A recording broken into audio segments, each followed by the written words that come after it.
Bonjour les amis, je vais commencer ma vidéo ce matin en vous montrant ce qu'on m'a amené il y a 10 minutes. Voilà, il doit y avoir à peu près 4 kilos de viande de mouton. Ça m'a coûté 10 €. Et c'est du mouton du village. Bon, j'ai mis le micro parce que j'ai vu qu'hier il y a eu du vent. Je m'en rendais pas compte et ça a fait pas mal de vent sur la vidéo.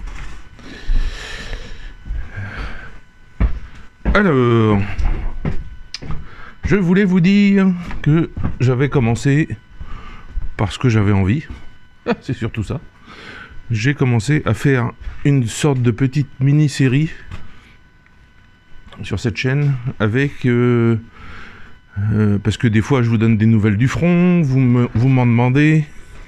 Donc en fait j'ai commencé à faire une mini-série sur le matériel de l'armée russe. Alors pour l'instant je vous ai mis un excavateur de patates là, qui est une sorte de robot télécommandé qui est déjà sur le front hein, et qui fait péter ou qui sort les mines de terre. Lever du soleil.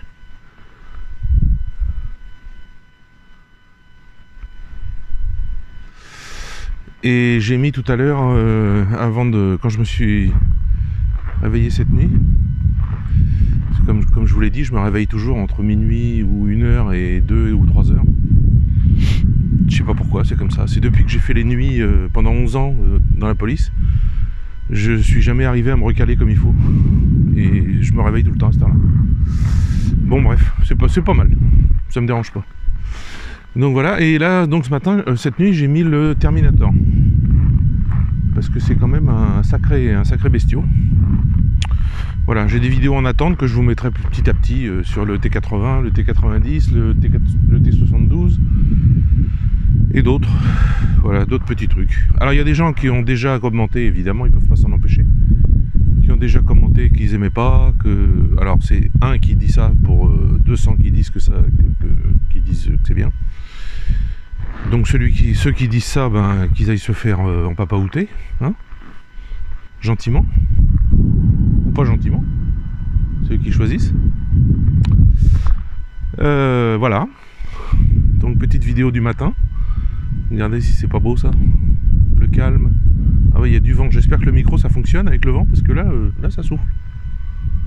Voilà, donc on a des gros nuages noirs. Il paraît que la neige revient. Elena m'a dit ça, peut-être aujourd'hui. On va encore se taper une série de pelletages demain. Ou ce soir, je sais pas, on va voir. Là c'est bien noir au-dessus. Au fond là-bas vous voyez, là où le soleil se lève, il n'y a pas de nuages, mais jusqu'ici il y en a. Idna des nuages. Voilà.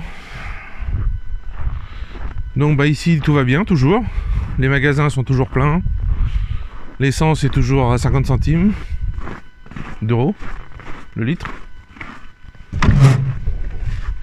Les maisons coûtent toujours on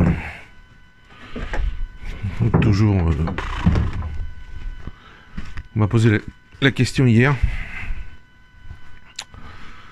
Une maison comme la mienne que j'ai achetée, j'avais pas beaucoup d'argent. Mais je voulais acheter une maison et faire les travaux petit à petit. Ça m'a coûté 3500 €. Je dirais si vous avez entre 8000 et 15 000 €, vous pouvez avoir une baraque finie, avec des toilettes, avec une salle de bain, avec tout bien isolé, tout bien quoi, tout bien pour vivre ici quoi. Voilà, c'est le prix qu'il faut dépenser. Alors, je ne parle pas de Moscou, hein. Comme disent les Russes. Hein. Les Russes disent il y a Moscou, Saint-Pétersbourg et la Russie. Voilà, Moscou-Saint-Pétersbourg, c'est pas la Russie. Moscou-Saint-Pétersbourg, c'est les normes européennes, c'est le standing européen. Voilà, ici on est en Russie. Donc je vous parle de la Russie. Alors je vous parle pas de Kazan non plus. Alors, je vais rajouter Kazan en disant, c'est moi qui vais rajouter Saint-Pétersbourg, Moscou et Kazan. Parce que Kazan, d'après ce que j'ai compris, d'après mon copain qui est là-bas, Dominique, que je salue s'il regarde la vidéo, tout a augmenté. Tout a augmenté, tout devient cher, les appartements ont augmenté, les locations ont augmenté, tout a augmenté.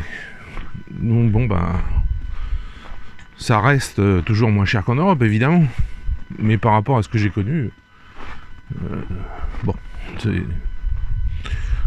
ils ont besoin de sous pour faire je ne sais pas quoi, pour faire de Kazan une ville phare de la Russie en fait, c'est ça le but. C'est-à-dire qu'il y a beaucoup d'argent qui est envoyé de Moscou à Kazan pour des infrastructures, pour des trucs de sport, pour des trucs de tourisme. C'est devenu moi j'ai connu Kazan comme une ville qui faisait un petit peu province, quoi. D'ailleurs on disait ça, les gens disaient, et j'ai pu le constater, qu'à Kazan c'est comme un petit village, partout où on va on rencontre des gens qu'on connaît. Et j'ai toujours constaté qu'effectivement, partout où j'allais, je rencontrais des gens que je connaissais. Mais si vous voulez acheter dans un village pas trop loin d'une ville, voilà les prix que je vous ai dit, entre 8 000 et 15 000 euros, 20 000 euros si vous avez, alors là vous avez un château. Regarde, je suis en train d'accrocher mon fil de micro. Donc là vous avez des chouettes trucs.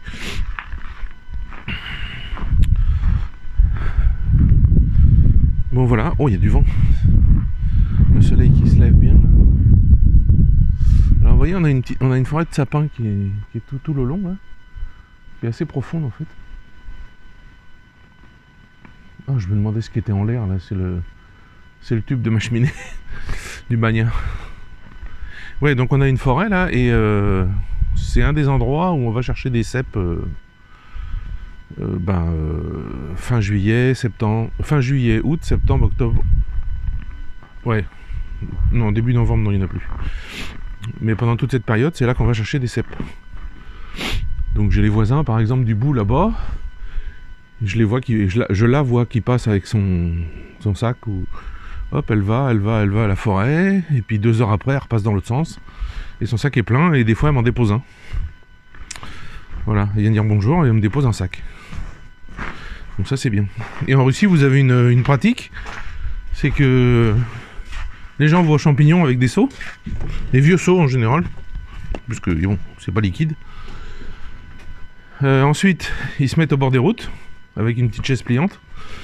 Et les gens en voiture ils passent et ils voient les seaux et c'est combien et c'est tant. Alors tant c'est un seau complet, ça doit coûter je sais pas 1000 roubles, 10 euros.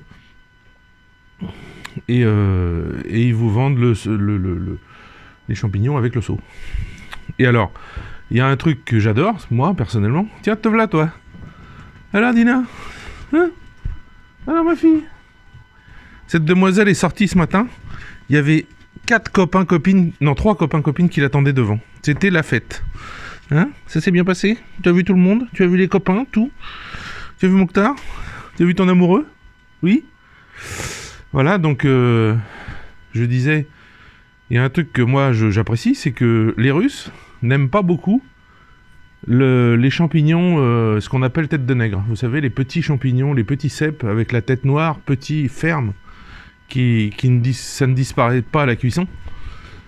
Ils aiment pas trop ces champignons. Donc du coup, ils vous les vendent à un prix, ils vous les donnent quoi, presque.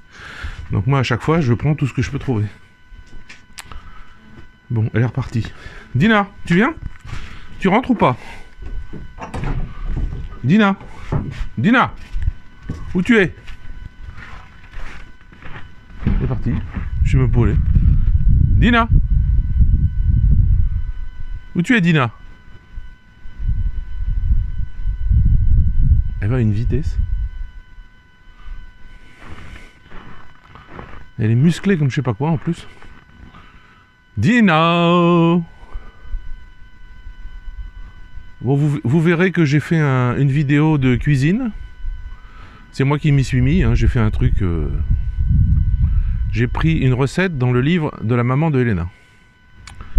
Mais de mémoire, je crois qu'en France, on fait ça aussi.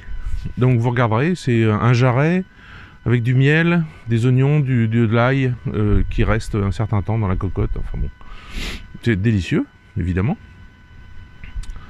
Et à un moment, je vous ai fait, au milieu de la vidéo, j'ai inséré Dina, qui est allongée sur le canapé, et je vous propose un morceau à cuisiner de cette belle bête. Et là, vous pouvez voir qu'elle est vraiment très musclée. Elle est barrée, elle est déjà à la maison verte là-bas, là, avec les lumières, vous voyez.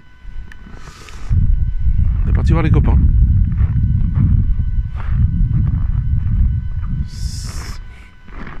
Elena veut que on la laisse à l'intérieur parce qu'elle pense que, et j'ai pas vérifié, mais on pense qu'elle a assez chaleur et on voudrait pas qu'elle ait des petits.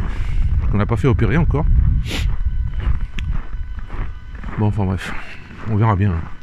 Si elle commence à avoir des petits, ben on l'emmène au veto, qui l'opère en même temps et qui retire les petits comme le veto a fait à notre chat qui est handicapé, puisqu'on l'a récupéré, elle était prise.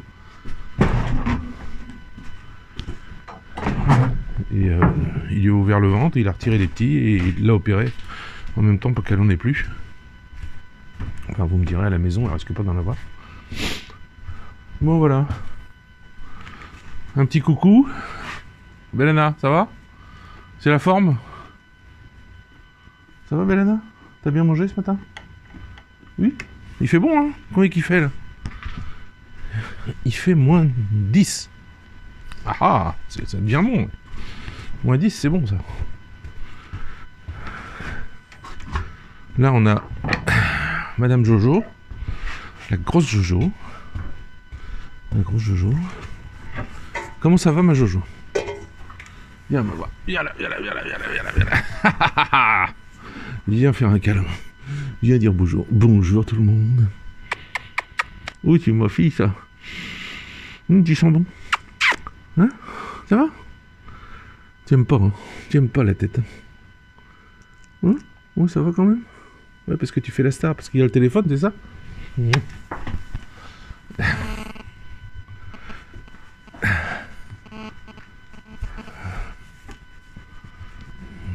C'est d'une gentillesse, les chèvres. Ça a pas une once de méchanceté.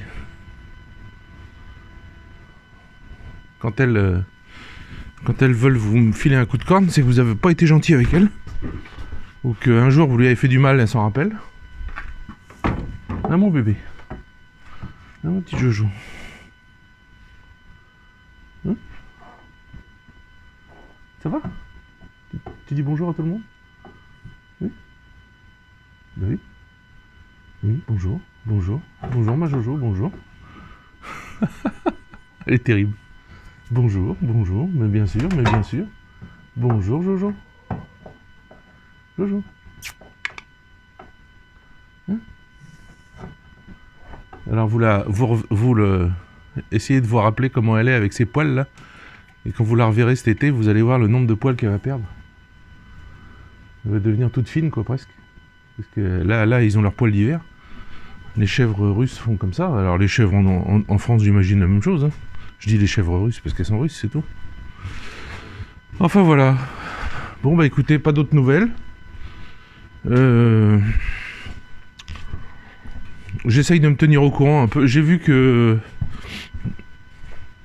un truc qui est intéressant que vous pourriez regarder, c'est alors je vais peut-être me tromper de prénom. Caroline Galacteros, je crois que c'est ça le nom, qui a créé une nouvelle chaîne qui s'appelle Paix et Guerre sur YouTube. J'ai vu sa première vidéo. Alors c'est un peu comme moi, hein, en technique, bon, mais elle va avoir des gens qui vont l'aider, moi non. Vous avez vu, ça y est, il fait déjà jour là, ça commence là, par rapport à il y a 5 minutes. Et ce qu'elle dit est totalement pertinent, et totalement dans la lignée de Todd, Jacques Beau, de tous ces gens, de tout ce qu'on dit tous, quoi. Que l'Europe a fait une énorme erreur, qui continue à faire cette énorme erreur, qui sont dedans la tête baissée et qui veulent pas en sortir, parce qu'ils veulent pas dire qu'ils ont perdu, parce qu'ils veulent pas dire... Donc ces gens sont tellement mauvais, moi je vois pas d'autres mots, hein. Ils sont mauvais.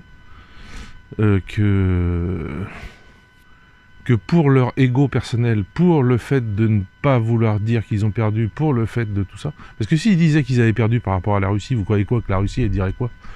Elle dirait bon, bah maintenant c'est fini votre cinéma et puis c'est tout, quoi. Elle se foutrait pas de leur gueule, quoi. Enfin, ils comprennent pas ça. Parce qu'eux le feraient, eux. Donc ils croient que les autres c'est pareil. Et en fait, parce qu'ils ont cet ego, eh ben, ils continuent à faire massacrer des pauvres Ukrainiens qu'ils attrapent presque au lasso dans la rue pour les envoyer au front. Ils les envoient se faire tuer, quoi. Et ça leur fait pas bouger une couille, quoi. C'est incroyable. Moi, ça me... Je sais pas, je comprends pas. Et les Allemands sont en train de dire qu'ils sont prêts à... Alors, est-ce que c'est du flanc pour faire peur? Je crois plutôt, parce qu'ils en ont pas les moyens. Vu que leur industrie, elle est en train de s'écrouler complètement. Et que si l'Allemagne faisait ça, parce que la Russie continue à envoyer du gaz quand même. Donc si l'Allemagne faisait ça, ils couperaient 100% du gaz, ils n'auraient plus d'énergie du tout, parce que l'Allemagne ne produit aucune énergie à part les éoliennes à la con. Hein.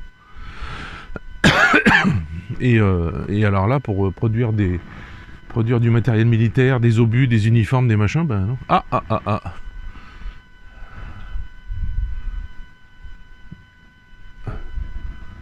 Voilà les monstres.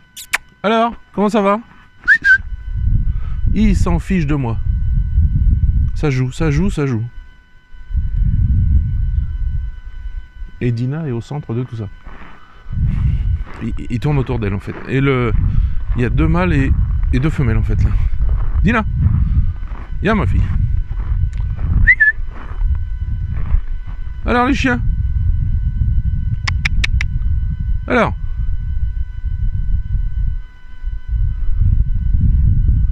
Vous voyez là. Alors les chiens. Ah ça joue là.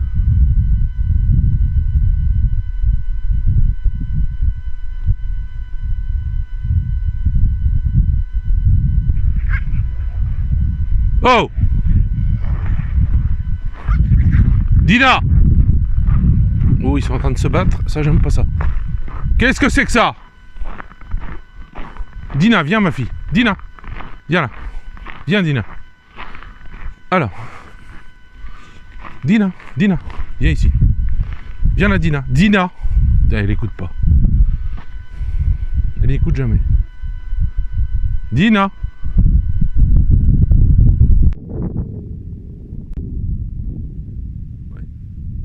Toi ma fille, figure-toi, tu sors plus. À partir de là, c'est la dernière fois. Si c'est pour se battre, parce que les mâles ils sont en chaleur aussi. Dina, où tu es Dina? Viens ma fille, viens Dina. Dina, viens Dina. Viens Dina. Viens ma Dina. Dina. Allez, je vous laisse, je vais essayer de régler ça, je vais essayer de l'attraper.